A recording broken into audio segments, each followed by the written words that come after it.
The restaurant is the kind where they don't list prices on the menu. White tablecloths, crystal stemware, waiters who materialize silently and vanish before you notice them. The private dining room seats 20, and tonight it holds 15 executives celebrating the close of Meridian Capital's largest acquisition to date. I'm seated next to my wife, Claire. She's radiant tonight. Navy dress, diamond earrings I bought her for our 10th anniversary, hair styled in that effortless way that costs $300. She's been talking nonstop since we arrived, animated in a way she rarely is at home anymore. I sip my water and listen. That's mostly what I do at these things. So this deal, the man across from us, Thompson, I think, VP of something, leans forward with his whiskey. This is the one that puts Meridian in the top tier. No more fighting for table scraps. We're at the big boy table now. Claire made it happen, someone else says. Her negotiation skills are legendary. The way she handled their board. Masterclass. Claire waves it off modestly, but she's glowing. It was a team effort. But yes, I'm proud of what we accomplished. This changes everything for the firm. To Claire, Thompson raises his glass. The woman who got it done. Everyone drinks. I raise my water glass slightly. Claire squeezes my hand under the table, a brief acknowledgement that I exist.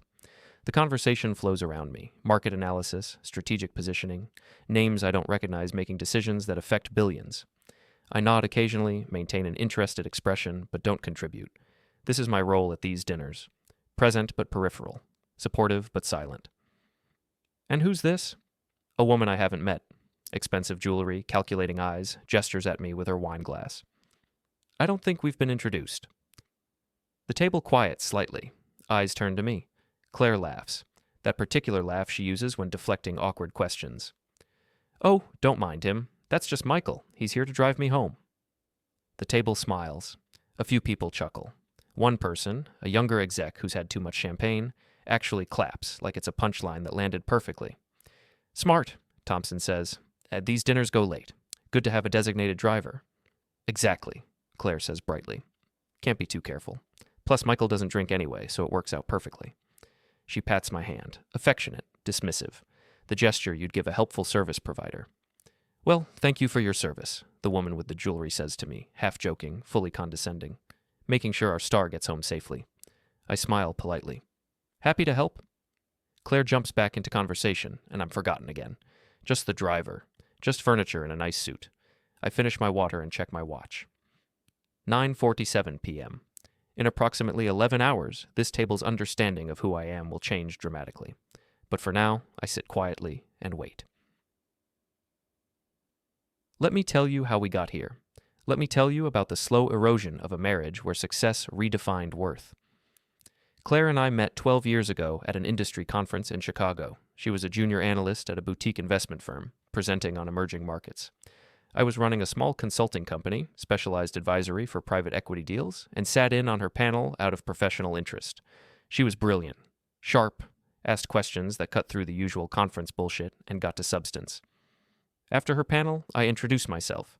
We went for coffee, talked for 3 hours about deal structures and market dynamics and the absurd inefficiency of corporate decision-making. I was hooked immediately. We dated long distance for 6 months. Her in New York, me in Boston, saw each other most weekends. The relationship was electric in that early way. Late-night phone calls about interesting deals we were working on, excited texts when one of us had a breakthrough, genuine intellectual partnership. She'd call me at midnight. Michael, I'm looking at this acquisition target. Something feels off about their revenue recognition. Can I walk you through it? And I'd stay up for hours, going through their financials with her, finding the accounting tricks hidden in footnotes, helping her build the case for why her firm should walk away. You saved us millions, she'd say. Your eye for detail is incredible. Back then, she valued what I brought, respected it, made me feel like we were building something together. We married after 2 years. Small ceremony, close friends, vows we wrote ourselves about being partners in all things. I meant every word. So did she, I think. At the time. The first year of marriage was good. We were equals. She'd make more some years from bonuses. I'd make more other years from successful consulting engagements. We didn't compete, didn't compare, just built together. Then she got promoted, junior analyst to associate. Normal progression, nothing dramatic. But with it came access to bigger deals, more visibility, more opportunity. I'm leading the Technocorp acquisition, she told me excitedly one evening. First time I'm actually running point instead of just supporting. This is huge for me. That's amazing. Tell me about it. She did. For 3 hours. I listened, asked questions, helped her think through the risks and opportunities, suggested an alternative financing structure that would save her client millions in taxes. 2 weeks later, her boss praised her publicly for that innovative financing structure. She texted me, "He loved your idea. Presented it as mine, though. Can't exactly say my husband came up with it." I understood. Corporate politics, optics. She couldn't credit her spouse for major strategic insights. It would look bad. But it was the beginning of a pattern. She got promoted again 18 months later. Associate to VP, bigger deals, higher stakes, more pressure. And with the pressure came changes in how she operated. She'd still bounce ideas off me, but now it felt less like collaboration and more like her using me as a sounding board. Less, "What do you think?" and more, "Here's what I'm thinking. Tell me if you see any problems." The shift was subtle, but real. At a work event around that time, a charity gala her firm sponsored, she introduced me to a client. "This is Michael, my husband. He's in consulting." Not, "He runs a consulting firm," or "He's a specialized advisor." Just, "He's in consulting." Vague, generic, forgettable. The client nodded politely and immediately started talking to Claire about a deal they were working on. I stood there, drink in hand, functionally invisible. When I mentioned it later, Claire was defensive. "What was I supposed to do? Launch into your whole resume? They don't care about you, Michael. No offense, but you're not the interesting one at these things." "I am. That's just reality." "I'm not asking to be interesting. I'm asking to not be completely dismissed." "I didn't dismiss you. I introduced you. You're being sensitive." Maybe I was. Or maybe I was starting to see the writing on the wall. The next promotion came faster. VP to senior VP. She was 32, managing major deals, being groomed for partnership track. And somewhere in that rise, she stopped seeing me as a partner and started seeing me as, what, support staff? A resource to be used when needed and ignored otherwise? I started noticing small things. At dinner parties with her colleagues, she'd talk about my house instead of our house, would mention my decision on purchases we'd discussed together, would frame everything as if she was the sole adult making choices, and I was just there. When I called her on it once, she was baffled. "Michael, that's how people talk. Nobody says our house and our decision about every little thing. You're reading way too much into casual conversation." "It's not casual to me. It's a pattern." "A pattern of what? Me being successful? Are you threatened by my success?" "I'm not threatened by your success. I'm bothered by being erased from our life together." "You're not being erased. You're being dramatic." The work I did for her intensified during this period. She was juggling multiple major deals simultaneously. Would come home stressed, overwhelmed, needing help. "Can you look at this term sheet? I think there's a problem with the liquidation preferences, but I can't figure out what." I'd spend hours going through complex legal documents, finding the issues, explaining the implications, suggesting revisions. "You're amazing," she'd say. "I don't know what I'd do without you." But when those deals closed successfully, when she got praised for identifying problems others missed, my name never came up. Not at work, not even at home, really. It just became expected that I'd help, that I'd contribute, that I'd be useful. The fifth promotion, senior VP to managing director candidate, came with an announcement at a team dinner. Claire was glowing, accepted congratulations gracefully, gave a humble speech about teamwork.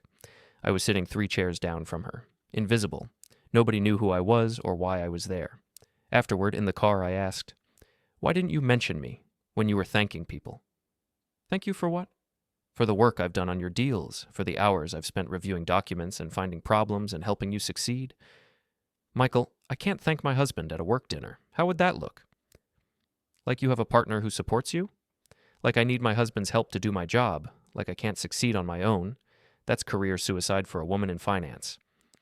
So I'm just supposed to be invisible? To contribute everything and get nothing?" "You don't get nothing. You get a wife with a great career. You get the lifestyle that comes with that. You get to be married to someone successful. I didn't marry you for your success. Lucky for you, you got it anyway." The conversation ended there, as most of our difficult conversations did, with her dismissing my concerns and me swallowing my frustration. 6 months before the dinner where she'd call me the driver, there was another incident that should have been a warning sign. We were at a black tie event, some industry awards thing. Claire was up for a Dealmaker of the Year award. She didn't win, but she was gracious about it, networked aggressively, worked the room. I spent most of the evening alone at our table, watching her operate. She was in her element. Charming, brilliant, commanding attention. An older woman sat down next to me at one point, high-level executive at a competing firm. "You look bored," she observed. "Just not much of a mingler." "Whose guest are you?" "Claire Morrison's." "Ah, Claire. Wonderful deal-maker. Is she a friend of yours?" I hesitated. The right answer was wife. But something about the question, about being reduced to, "Whose guest are you?" made me say, "Something like that?" The woman nodded and moved on, losing interest immediately. I sat there thinking, when did I become just a guest? Just someone who comes along, just an accessory to Claire's real life? When I mentioned it later, Claire laughed it off. "You're overthinking everything lately. She was just making conversation. You're being paranoid." "Am I? Because I'm starting to feel like I don't exist in your professional world. Like you keep me separate, hidden, irrelevant." "That's ridiculous. Everyone knows I'm married." "Do they know to who? Do they know anything about me?" "Why would they? Why do my colleagues need to know about your consulting business or your hobbies or whatever? We keep work and personal separate. That's healthy." "There's separate and there's erased. I'm starting to feel erased." "Because you choose to be. If you wanted to be more involved, you could be. But you sit quietly at these events, don't network, don't engage, and then complain that people don't know you. That's on you, Michael." The gaslighting was subtle but effective, making me doubt my own perceptions, making me think the problem was my sensitivity, not her dismissiveness.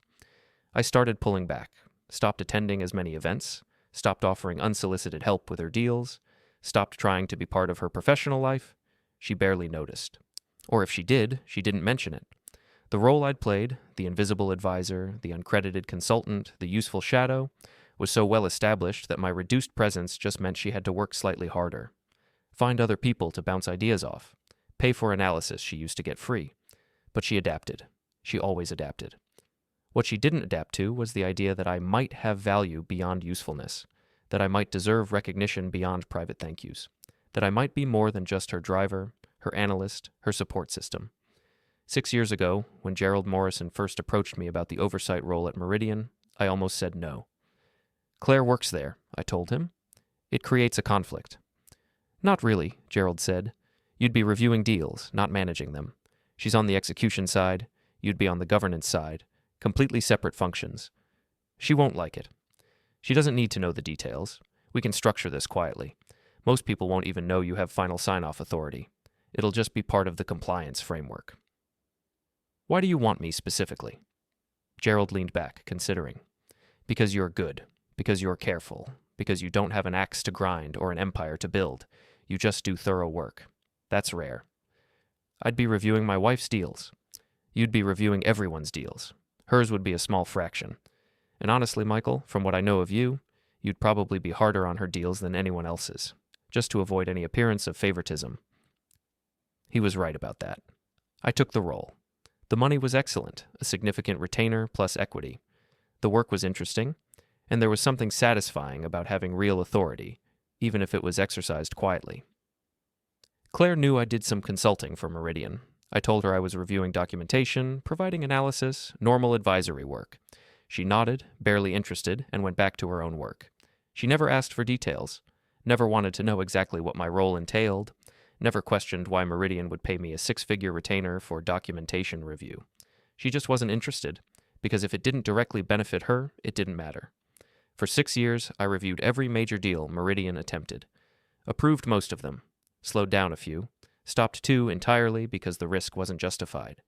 Gerald valued my input. The board valued my input.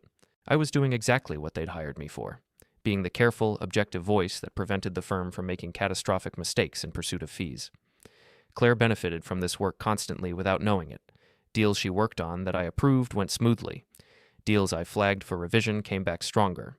The one deal of hers I stopped, a real estate acquisition that would have imploded 6 months later, probably saved her career, though she never knew I was the one who killed it. That I was useful, essential even, just invisible, until I wasn't. The dinner ends around midnight. Claire is tipsy, not drunk, but loosened, happy, riding high on praise and champagne. In the car, my car, which I'm driving, playing my assigned role, she's still buzzing. "That went so well. Did you see Thompson's face when I told him about the German subsidiary structure? He had no idea we could leverage it that way. Mm-hmm. I keep my eyes on the road. And Marissa, the woman with the diamond necklace, she's on the compensation committee. She specifically said she was impressed. That could mean a lot for my bonus this year. That's good. I think I'm really in the running for managing director. Like, actually in the running. Thompson basically said as much at the bar afterward. Congratulations. She looks over at me. You're quiet.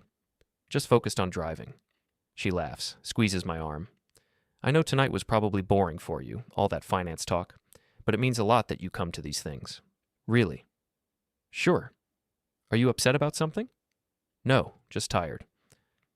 Okay. Well, thank you for driving. Seriously. I know it's not exciting, but it helps. Thank you for driving. Not thank you for being there. Not thank you for supporting me. Thank you for the functional service I provided. We drive the rest of the way in silence. She scrolls through her phone, probably reading congratulatory emails from colleagues. I think about tomorrow morning, about the email that's going to land, about the realization that's going to spread through that company like a cold shock. When we get home, Claire kisses me on the cheek. I'm exhausted. I'm going straight to bed. Don't stay up too late. I won't. She disappears upstairs. I sit in the dark kitchen for a while, thinking about the dinner, about that laugh, about the clap, about being invisible in your own marriage. My phone buzzes. An email from Gerald Morrison, chairman of Meridian Capital's board. Michael, need to touch base early tomorrow morning. Final documentation. Some urgency on timing. We'll call it 8 a.m. Best, Gerald. I smile slightly. Set my alarm for 7:45 a.m. Go to bed. Tomorrow is going to be interesting. The backstory of how I ended up with final sign-off authority on Meridian's largest deal is complicated but important. 6 years ago, when Claire was just starting to gain serious traction at Meridian, the firm was going through a crisis. A deal had gone bad. Not illegal, but ethically questionable. The kind of thing that makes regulators interested and boards nervous. Meridian needed to rebuild credibility, needed outside oversight, needed someone with clean hands and relevant expertise to review major transactions before they closed. Gerald Morrison, who was CEO at the time, now chairman, called me personally. He'd worked with my consulting firm before, knew my reputation for thorough, objective analysis. I need someone I can trust, he said over lunch. Someone who isn't embedded in our culture, someone who'll tell us when we're about to do something stupid. You have internal compliance. Internal compliance reports to people who want deals to close. I need someone external, someone with actual authority to stop things if necessary. That's a significant role. It comes with significant compensation and equity. I'm not asking you to rubber stamp our work. I'm asking you to actually review it, to be the adult in the room when we're all getting excited about fees and valuations. What's Claire going to think about this? Claire doesn't need to know the specifics. This is between you, me, and the board. We'll structure it as a consulting arrangement, but it'll come with real authority. Final sign-off on any deal over $50 million. I thought about it. Why me specifically? Because you're good. Because you're careful. Because you're not trying to build an empire or make a name for yourself. You just do the work. That's what we need. I agreed. The arrangement was formalized through a series of legal documents that most people at Meridian never saw. My role was described vaguely in some internal memos as external advisory consultant. The final sign-off requirement was buried in board resolutions and compliance frameworks. For 6 years, I've been reviewing Meridian's major deals. Sometimes I approve them quickly. Sometimes I ask questions that slow things down. Twice, I've stopped deals entirely because the risk wasn't worth the reward. Gerald values my input. The board values my input. But it's all done quietly, behind the scenes, without fanfare. Claire knows I do consulting work for Meridian. She thinks it's basic advisory, reviewing documents, providing analysis, the kind of thing lots of consultants do. She doesn't know about the authority, doesn't know about the final sign-off requirement, doesn't know that every major deal she celebrated, including tonight's, required my approval to close. I've never told her because it never seemed necessary, and because, if I'm honest, there was something satisfying about being invisible but essential, about being underestimated while holding real power. But after tonight's dinner, after being reduced to the driver in front of people who owe their bonuses to deals I approved, the satisfaction has curdled into something else. Not anger, just clarity. Clarity about what this marriage has become, about how Claire sees me, about how little she understands about the very deals she's built her career on. At 7:45 a.m., I'm in my home office. Coffee, documents pulled up on my screen, the Meridian acquisition file. I've reviewed it 3 times over the past month. It's solid, well-structured. The risk is appropriate for the reward. The valuation is fair. The Germans know what they're buying, and Meridian knows what they're selling. Normally, I'd have signed off by now, but I haven't. I've been sitting on it, waiting, not for any particular reason initially, just taking my time, being thorough. Now, after last night's dinner, I'm glad I did. The documents are spread across 3 monitors: financial models, legal agreements, due diligence reports, environmental assessments, regulatory filings, hundreds of pages of dense material that most people skim but I actually read, because that's what they pay me for, to be the person who reads everything, who catches the details, who stops disasters before they happen. At 8:02 a.m., my phone rings. Gerald Morrison, right on time. Michael, morning. Thanks for making time. Of course. We have a situation. His voice is tight, controlled. Gerald is always controlled, but I can hear the stress underneath. The German counterparty is getting nervous about the delay in final documentation. They're starting to ask questions about what's holding things up. I told them we're doing final compliance review, which is true, but they're pushing for a close date. We need to give them certainty. Understandable. I need to know what your timeline is for sign-off. Today? Tomorrow? This week? I need to give them something concrete.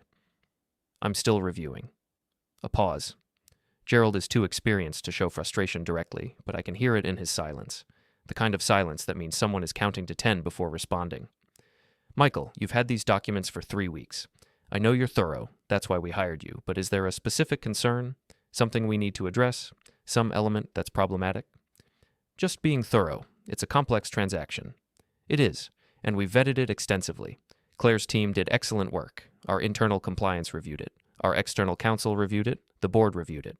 Everyone who's looked at this agrees it's sound, but we need your final sign-off to proceed. I understand the urgency. I'm working through it. What's your timing? I'll let you know when I'm ready. Another pause, longer this time. I can almost hear him recalibrating his approach. Michael, I'm going to be direct. The board is asking questions. They want to know why this is taking longer than usual. What should I tell them? Tell them I'm being thorough. That's what you hired me for. I did, and I value that, deeply. But I also need you to understand the stakes here. This deal defines Meridian's year. It positions us for the next decade. Multiple careers are riding on it. The Germans have other options. 3 other firms were competing for this. If we look incompetent or indecisive, they'll walk.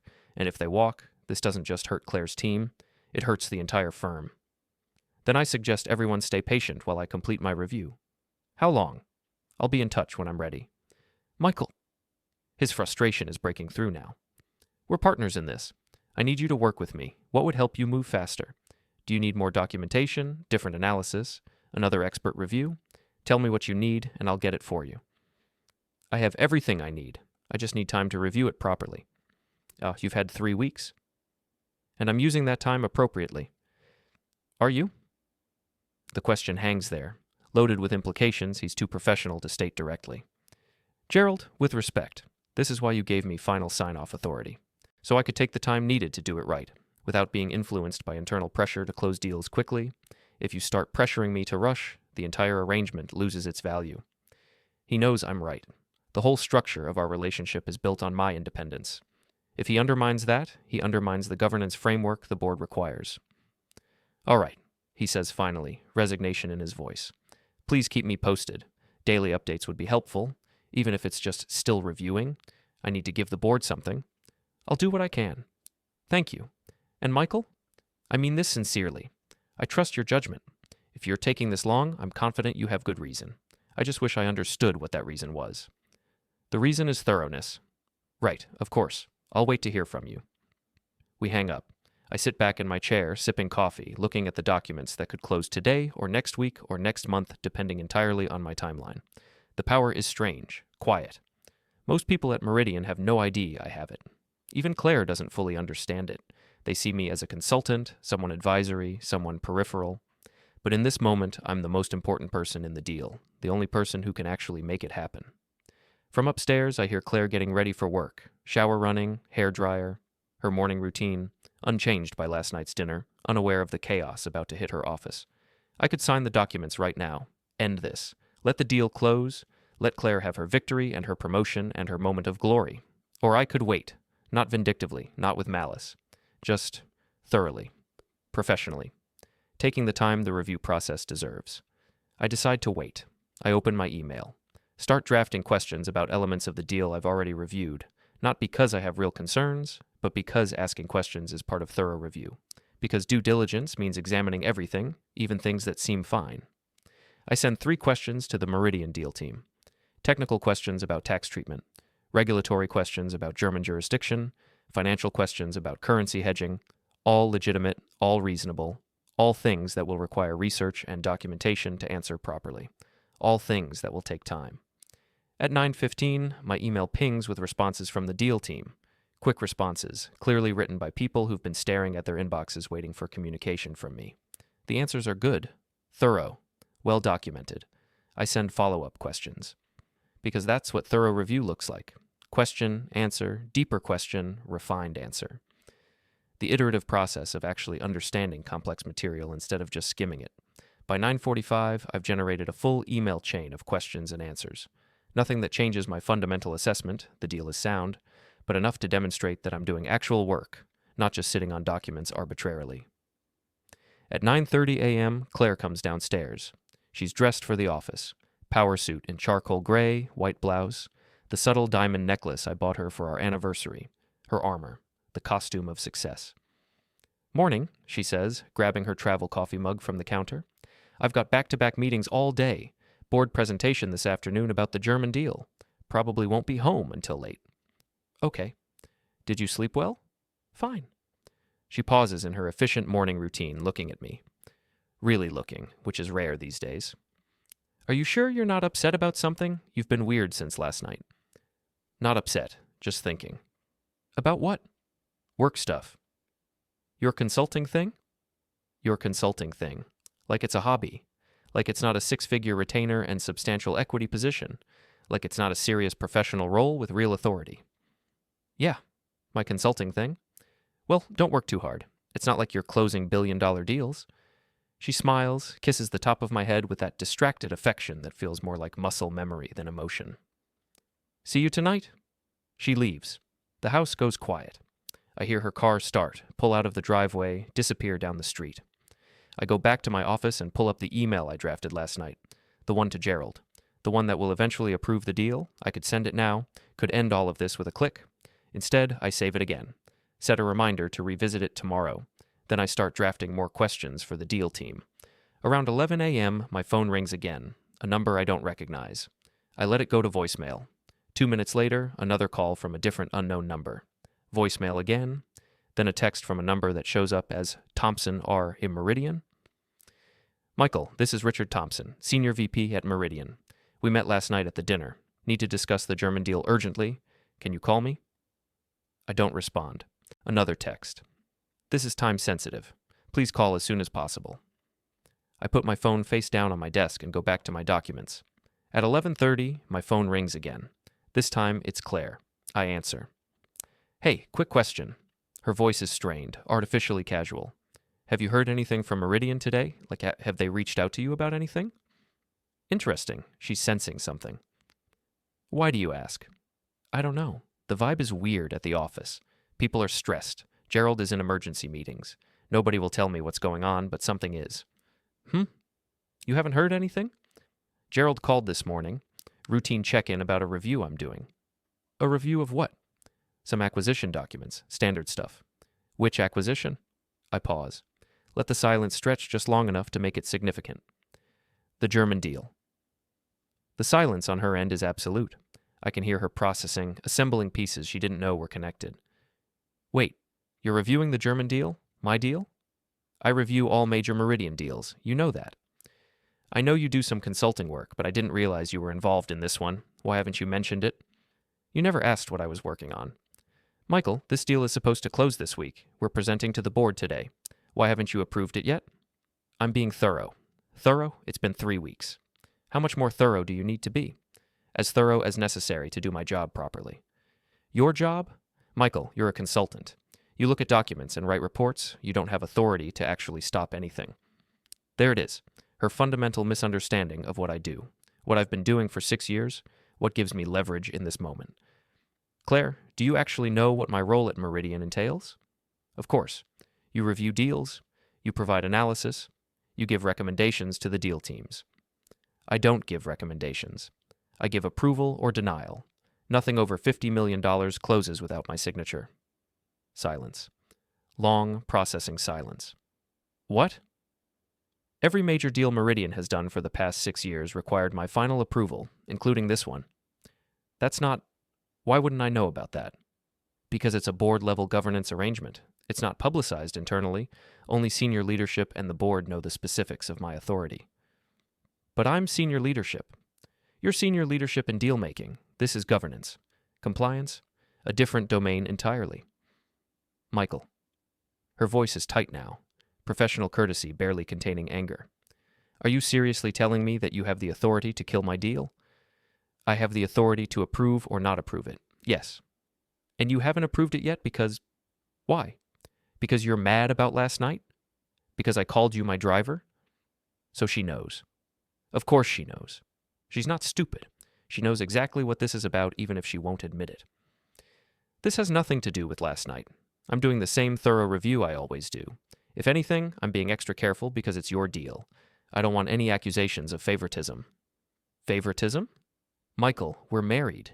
You should be helping me, not blocking me. I'm not blocking you. I'm reviewing. There's a difference. When will you be done reviewing? When I'm satisfied the deal is sound. It is sound. I built it. I've been working on this for 8 months. Every department has vetted it. Everyone agrees it's excellent. Then my review will confirm that and we'll move forward. When? I don't have a timeline yet. The Germans want to close this week. Then hopefully my review will be complete by then. Hopefully? Michael, you're being ridiculous. Just sign the damn forms. No. The word hangs in the air. Simple, final, unyielding. Excuse me? I said no. I'm not rushing my review because you're feeling pressure. This is exactly why I have this role. To not be influenced by internal pressure to close deals quickly. I'm not internal pressure. I'm your wife. At Meridian, you're internal. I'm external. That's the entire point of the arrangement. I cannot believe you're doing this to me. I'm doing my job. The job Gerald hired me to do. The job I've been doing for 6 years while you've been building your career on deals I approved without your knowledge or gratitude. That's not fair. Isn't it? How many of your successful deals required my sign-off? How many times have you celebrated closings that couldn't have happened without my approval? And how many times have you acknowledged that, or even been aware of it? She doesn't have an answer. I have to go, she says finally. I have meetings. We'll talk about this later. Sure. She hangs up. I set down my phone and stare at the documents on my screen. At the deal that's causing panic in an office across town. At the signature line that's empty because I haven't filled it. Power is strange, especially quiet power. The kind nobody notices until it's exercised. For 6 years, I've had this authority. For 6 years, I've used it responsibly, professionally, without drama. But now, for the first time, I'm using it slowly, deliberately, making people wait, making them wonder, making them realize I exist. Not because I want revenge. I don't. Revenge would be killing the deal, sabotaging Claire's career, being vindictive. This isn't revenge. This is just visibility. They didn't see me before. Now they do. And they don't like what they see. Someone with power they didn't realize existed. At 9:30 a.m., Claire comes downstairs dressed for the office. Power suit, heels, the armor of executive success. Morning, she says, grabbing her coffee thermos. I've got back-to-back meetings all day. Probably won't be home until late. Okay. Did you sleep well? Fine. She pauses, looking at me. Are you sure you're not upset about something? You've been weird since last night. Not upset. Just thinking. About what? Work stuff? Your consulting thing? Your consulting thing? Like it's a hobby. A minor side project. Yeah, my consulting thing. Well, don't work too hard. It's not like you're closing billion-dollar deals. She smiles, kisses the top of my head. See you tonight. She leaves. The house goes quiet. I go back to my office and open my email. 3 new messages from Meridian executives, all variations of the same theme, following up on timeline for final approval. I don't respond. Instead, I pull up the deal documents again. Start going through them line by line, not because I'm looking for problems, just because I can. Because that's my role. because that's what thorough review means. Around 11 a.m., my phone rings. Claire. Hey, quick question. Have you heard anything from Meridian? Like, have they reached out to you about anything? Interesting. She's sensing something. Why do you ask? I don't know. The vibe is weird today. People are stressed. Gerald is in emergency meetings. I can't figure out what's going on, but something is. You haven't heard anything? Gerald called this morning. Routine check-in about a review I'm doing. A review of what? Some acquisition documents. Standard stuff. Which acquisition? I pause. Let the silence stretch. The German deal. Another pause. I can hear her processing. Wait, you're reviewing the German deal? My deal? I review all major Meridian deals. You know that. I know you do some consulting work, but I didn't realize you were involved in this one. I've been reviewing it for 3 weeks. 3 weeks? Michael, this deal is supposed to close this week. Why haven't you approved it yet? I'm being thorough. Thorough? It's been 3 weeks. How much more thorough do you need to be? As thorough as necessary. Michael, this is my career. This is the biggest deal of my career. You can't just sit on it because you're feeling meticulous. I'm not sitting on it. I'm reviewing it. That's literally my job. Your job? Michael, you're a consultant. You look at documents and write reports. You don't have authority to actually stop anything. There it is. Her fundamental misunderstanding of what I do. What I've been doing for 6 years. Claire, do you know what final sign-off authority means? What are you talking about? The role Gerald hired me for 6 years ago. Do you know what it actually entails? You review deals, you give recommendations. I know that. I don't give recommendations. I give approval or denial. Nothing over 50 million closes without my signature. Silence. Long silence. What? Every major deal Meridian has done for the past 6 years required my final approval, including this one. That's not... Why wouldn't I know about that? Because it's a board-level compliance arrangement. It's not publicized internally. Only senior leadership knows the specifics. But I'm senior leadership. You're senior leadership in deal-making. This is governance. Different domain. Michael. Her voice is tight now. Controlled anger. Are you seriously telling me that you have the authority to kill my deal? I have the authority to approve or not approve. Yes. And you haven't approved it yet because... Why? Because you're mad about last night? Because I called you my driver? So she knows. She knows exactly what this is about, even if she won't admit it. This has nothing to do with last night. I'm doing the same thorough review I always do. If anything, I'm being extra careful because it's your deal. I don't want any accusations of favoritism. Favoritism? Michael, we're married. You should be helping me, not blocking me. I'm not blocking you. I'm reviewing. There's a difference. When will you be done reviewing?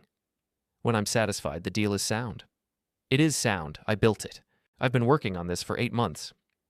Then my review will confirm that and we'll move forward. When? I don't have a timeline yet. The Germans want to close this week. Then hopefully my review will be complete by then. Hopefully. Michael, you're being ridiculous. Just sign the damn forms.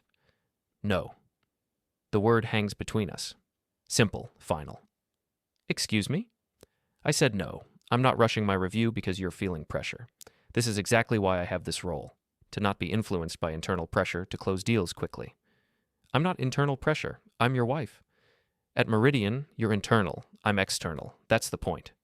I cannot believe you're doing this. I'm doing my job. Your job? Michael, your job is to support me. Your job is to be helpful, not to sabotage my career because your ego is hurt. Is that what you think this is? Hurt ego? What else would it be? You were fine with this deal 3 weeks ago. Now suddenly, right after a dinner where you felt slighted, you're dragging your feet. That's not professional. That's petty.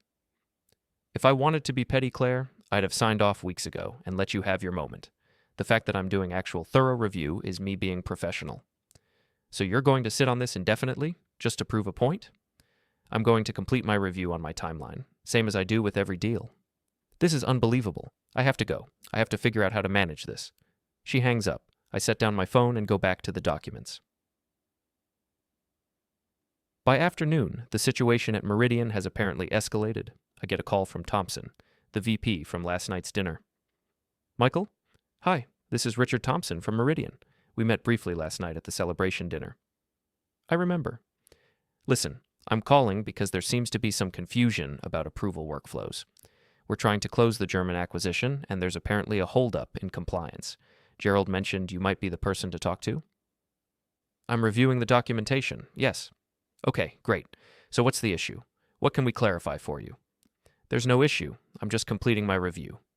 Right, but we're on a tight timeline here. The counterparty is getting nervous. Is there something specific you need from our team? No, I have everything I need. Then, what's the holdup?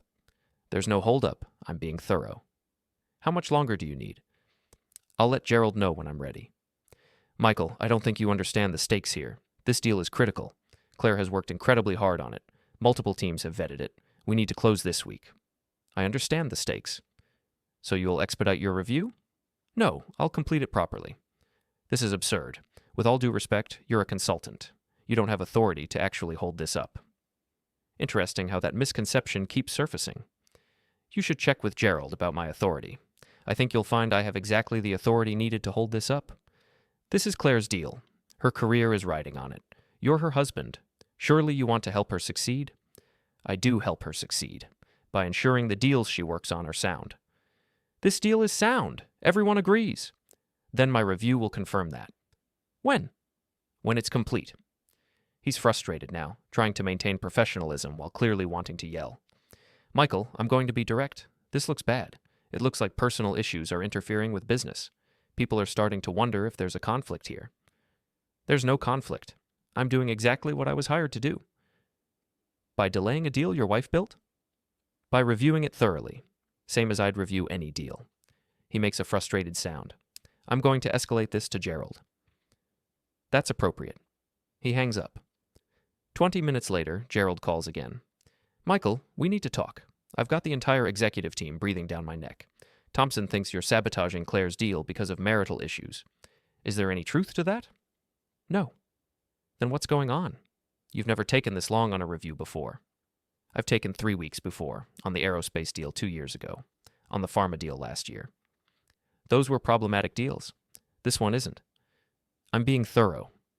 Michael, I'm going to ask you directly. Is this about last night? About how Claire introduced you? So he knows. Of course he knows. Small world, tight circles. This is about doing my job properly. I believe you, but you have to understand how this looks. The optics are terrible. Your wife lands the biggest deal of her career, and you're the one holding it up. It looks personal. The optics aren't my concern. The substance of the deal is. Is there substance you're worried about? I'm reviewing. That's not an answer. It's the only answer I have right now. Gerald sighs. What do you need from me? How do I make this move forward? You don't. I'll complete my review and let you know. Timeline? When it's done. Michael, I hired you because I trust your judgment. But I also need you to be reasonable. We have real timing pressures. The Germans are talking to other firms. If we can't close this week, we might lose it entirely. Then I suggest you extend your timeline or find a way to keep them patient. You know I can't do either of those things easily. I know, but that's not my problem. My problem is ensuring this deal is sound. That's what you pay me for. And if I told you I'm confident it's sound? If I personally vouched for it? I'd say I appreciate your confidence, but I still need to complete my own review. Another long pause. All right. But Michael, please understand that this is creating real damage to Claire's reputation, to Meridian's reputation with the counterparty, to the relationships we've built. I need you to be conscious of that. I am. And you're comfortable with it? I'm comfortable doing my job properly. After he hangs up, I sit for a long moment, thinking about damage, about reputation, about what happens when the invisible becomes visible. They're panicking because suddenly I'm not invisible anymore. Suddenly I'm the obstacle, the problem, the person with power they didn't realize I had. For years, I've operated in the background. Essential but unnoticed. Contributing but uncredited. Now they see me. Now they understand. And they don't like it. Claire comes home at 7 p.m. Earlier than expected. She's been crying. I can tell even though she's tried to hide it. Mascara slightly smudged despite obvious repair attempts. Eyes red-rimmed. The composure she wears like armor is cracked. She doesn't say hello, doesn't make small talk. Just drops her bag and stands in the kitchen doorway, arms crossed, looking at me with an expression I can't quite read. Anger, fear, betrayal, all mixed together. Everyone at the office knows. I look up from my laptop. Knows what? That my husband is the reason my deal is stalled. That the biggest achievement of my career is being held up by my own spouse. Do you have any idea how humiliating that is? I can imagine it's uncomfortable. Uncomfortable? Her voice rises. Michael, it's devastating. Thompson pulled me aside this afternoon, asked if there were personal issues affecting your review, asked if our marriage was interfering with business judgment. I had to stand there and explain that no, my husband isn't sabotaging me out of spite. He's just being thorough. Do you know how that sounded? How weak that made me look? I'm sorry, the optics are difficult. The optics? Michael, this isn't about optics. This is about my career, my reputation, everything I've built. And you're threatening all of it because... Why? Because I made a joke at dinner? Because I called you my driver? You didn't just call me your driver, Claire. You reduced me to transportation, to a service function, in front of people whose deals I've approved, in front of executives who literally need my signature to close their transactions. It was a joke. Was it? Or was it the logical conclusion of how you've been treating me for years, the natural endpoint of slowly erasing me from our life together? That's not what I've been doing. Isn't it? I close my laptop, give her my full attention. When's the last time you introduced me as your partner? Not my husband who does consulting, but as someone with actual value? When's the last time you acknowledged what I contribute to your success? You know I can't talk about you at work. It would look like... I'm not talking about work. I'm talking about everywhere, at home, at social events, in how you think about our relationship. When's the last time you saw me as an equal instead of as support staff? She opens her mouth, closes it. Can't answer because the answer would be years. It's been years. I didn't mean to make you feel invisible, she says finally, her voice smaller now. I didn't mean to take you for granted. I got caught up. In the work, in the climb, in proving myself. And somewhere along the way, I lost track of us. You lost track of me, I correct. You're very aware of yourself, of your career, of your achievements. You just stopped being aware of me except as a resource to be used when convenient. That's not fair. Isn't it? Claire, be honest. Do you know what I actually do for Meridian? Beyond vague consulting? Do you know the scope of my role? The authority I have? The work I've been doing for 6 years? I know you review deals. Every major deal. Final sign-off authority. Board-mandated oversight. I'm not advisory, Claire. I'm not optional. I'm the last gate every deal has to pass through. And you didn't know that because you never asked. Never cared enough to understand what I actually do. Because you never told me. You never asked. When's the last time you asked about my work? About my projects? About anything in my professional life? You stopped being interested years ago because it didn't directly benefit you. She sinks into a chair at the kitchen table, head in her hands. What do you want from me? An apology? Fine. I'm sorry. I'm sorry I didn't pay enough attention. I'm sorry I took you for granted. I'm sorry I made you feel invisible. There. Is that enough? Can you please just sign the fucking forms now? No. She looks up, shocked. What? An apology extracted under duress isn't an apology. It's negotiation. You're not sorry you hurt me. You're sorry it's causing you problems. That's not true. Isn't it? If this deal wasn't being affected, would we be having this conversation? Would you even realize there was a problem? She doesn't answer. Can't answer. You said everyone at the office knows, I continue. What did you tell them? What's your explanation for why your husband is holding up your deal? I said you're being thorough, that you take your governance role seriously, that you're doing your job. And do they believe you? I don't know. Thompson doesn't. He thinks there's something personal, something vindictive. Gerald is being more diplomatic, but I can tell he's concerned. Concerned about what? That we're letting personal issues interfere with business, that our marriage is compromising the deal, that Meridian made a mistake hiring you if you can't be objective about my work. Interesting. When I approved your previous deals without fanfare, nobody questioned my objectivity. But now that I'm taking time to be thorough, suddenly it's a conflict of interest. Because it is. Michael, you're mad at me. Rightfully so, apparently. And now you're using your authority over my deal to... What? Punish me? Prove a point? Make me see you. I'm using my authority to do my job. The same job I've been doing for 6 years. The fact that you're only noticing now because it's affecting you directly says everything about where your attention has been. So, you're going to sit on this indefinitely? Just to teach me a lesson? I'm going to complete my review on my timeline, same as always. Your timeline is destroying my career. No, Claire. The fragility of a career built on unacknowledged support is destroying your career. The fact that you never thought to understand where your success actually comes from. The fact that you assumed everyone around you was just there, existing to facilitate your rise without needing recognition or respect. I didn't assume that. You did. You assumed I'd just keep helping, keep contributing, keep being useful without needing to be valued. And now, when I'm actually exercising the authority that comes with the role you never bothered to understand, you're shocked that I have any power at all. She's crying now. Real tears, not the frustrated kind from before. Crying because somewhere deep down she knows I'm right. I don't know how to fix this, she says. I don't know what you want from me. I want you to actually see me, not as a function, not as a resource, not as the driver or the consultant or the support system, as a partner, as someone with value independent of how useful I am to you. I do see you that way. Do you? Because at that dinner last night, when someone asked who I was, you had the chance to introduce me as your partner, as someone important, as someone whose opinion you value.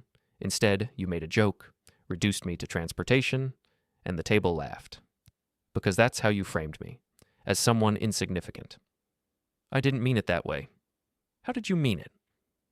She doesn't have an answer that would change anything. We sit in silence. The kitchen clock ticks. Outside, a car passes, headlights briefly sweeping across the window. Finally, she speaks. What do you want? Really? Do you want me to quit? To walk away from my career? To prove I value you more than my work? No. I want you to value both. To not see it as a choice between career and marriage, but as two things that should support each other. They do support each other. You support my career. Do I support it, or do I enable it while being erased from it? There's a difference. She wipes her eyes. So what now? Where do we go from here? I take a breath. I'll complete my review tomorrow. Everything checks out. It always has. I'll sign off. The deal will close. You'll get your promotion and your bonus and your celebration. Relief floods her face. Thank you. God, thank you. But Claire. I wait until she's looking at me. After this deal closes, after things calm down, we need to have a serious conversation about this marriage, about whether it's something we're both actually invested in, or just something we maintain out of habit and convenience. The relief vanishes, replaced by fear. What are you saying? I'm saying I don't want to be invisible anymore. I don't want to be the person you use when convenient and ignore otherwise. Either I'm your partner in all contexts, professional and personal, or I'm not your partner at all. Michael, don't do this. Don't use this crisis to... I'm not using anything. I'm being honest, maybe for the first time in years. This marriage doesn't work. It hasn't worked for a long time. We've been functioning as roommates who occasionally collaborate on logistics. That's not a partnership. We can fix it, I promise. I'll do better. I'll be more attentive. I'll acknowledge your contributions. Maybe. But you can't do that while you're still treating me as an accessory to your success, while you're still more concerned about how things look than how things actually are, while you still see me as a problem to be managed rather than a person to be valued. I don't see you that way.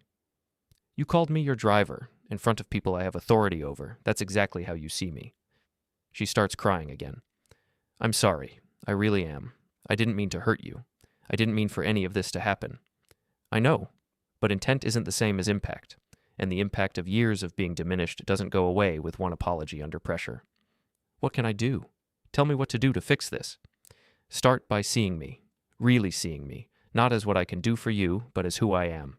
And then ask yourself if that person, the real me, not the useful me, is someone you actually want to be married to. Of course I do. Then prove it, not by apologizing when you need something, but by changing how you see me, how you talk about me, how you value me, every day, not just when it's convenient. She nods, wiping her eyes. I can do that. I will do that. Okay. So you'll sign off tomorrow? I said I would. Thank you. She stands, hesitates. I know you don't believe me right now, but I do love you, and I do value you. I just lost track of showing it. Love without respect is just another form of using someone. I respect you. Then act like it. She goes upstairs. I hear the bedroom door close. The shower starts running. I sit in the quiet kitchen thinking about tomorrow, about the approval I'll give, about the relief and celebration that will follow, about whether any of it will change how she sees me, about whether I even want to be seen by someone who needed this kind of crisis to remember I exist. I work through the documents one more time that night. Not because I need to. I've known for weeks this deal is solid. But because I made a promise to complete a thorough review, and I keep my promises. At midnight, I draft the approval email. Gerald, final review complete. Documentation is sound. Deal structure is appropriate. Risk is acceptable. You have my approval to proceed with closing. Recommend the following minor adjustment to currency hedging strategy. See attached. But this doesn't affect my approval. Best, Michael. I attach a brief note about currency hedging, something I'd actually spotted weeks ago but hadn't formally documented. A value add. Proof that my review was genuine, not just theatrical delay. I save the email as a draft, set it to send at 8 a.m. tomorrow. Then I sit in my office, in the dark, thinking about what comes next. The deal will close, Claire will celebrate, the firm will be happy, the Germans will be satisfied, and I'll go back to being invisible. Or I'll refuse to be invisible anymore and watch the marriage dissolve. There's no middle ground, no compromise position between being seen and being erased. She'll have to choose. And so will I. I go to bed around 1 a.m.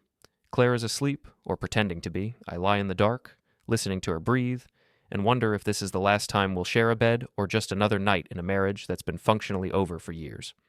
Tomorrow, the deal closes. But tonight, everything else is still uncertain. The end. The deal closed 3 days later. The Germans were happy. Meridian was happy. Claire got promoted to managing director, and at the celebration dinner, another private room, another expensive meal, she introduced me differently. This is my husband, Michael. He's a senior advisor to the firm. Actually has final say on whether our deals proceed or not. Basically, if Michael doesn't approve, nothing happens. The table looked at me with new interest, with respect, with the kind of attention that comes when people realize you have power. Thompson raised his glass. To Michael, the man behind the curtain. Everyone drank. I smiled politely. But I didn't feel vindicated, didn't feel satisfied, just tired. Because being seen for what I do isn't the same as being valued for who I am. And I was starting to realize I wanted both, or neither. 6 months later, Claire and I separated. Amicable, professional, two people who'd built careers together but forgotten to build a marriage. She kept rising. I kept working. We stayed cordial, even friendly in that distant way that exes sometimes manage. But I never forgot that dinner, that laugh, that clap. The moment I realized I'd rather be invisible than be reduced. The moment I understood that power without respect is just another form of loneliness. And the moment I decided that being essential doesn't require being seen. Sometimes the most powerful position is the one nobody notices. Until they need you. Then everyone sees you. But by then, it's too late to earn what should have been given freely. Respect, partnership, love that doesn't require a crisis to remember you exist. I signed the papers, I did my job, and I drove myself home.